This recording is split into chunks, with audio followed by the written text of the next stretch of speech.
ఈ వాక్యాన్ని వీక్షిస్తున్న సహోదరి సహోదరులందరికీ క్రీస్తు పేరట వందనములు. ఈరోజు వాక్యం ద్వారా దేవుడు మనతో చెప్తున్న మాట, నీకు ప్రత్యుపకారం చేయుటకు వారికి ఏమీ లేదు గనుక నీవు ధన్యుడు వగదువు. లోకాసువార్త 14:14.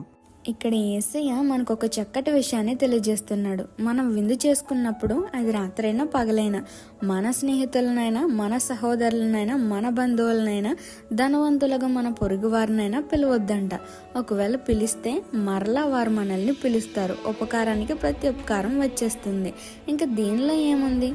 కాబట్టి మనం విందు చేయనప్పుడు బేదలను, అంగహీనులను, గ్రుడ్డివారిని, కుంటివారిని, అంటే ఇంక మనకు తిరిగి విందు చేయలేని వారందరినీ విందుకు పిలవాలి.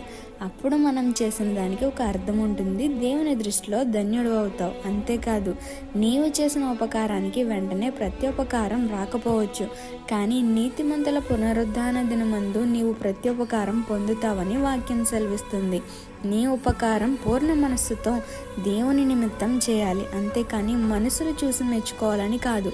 ఈ చిన్న సువార్త పరిచర్యలో మీ సహోదరులు. God bless you. ఆమేన్.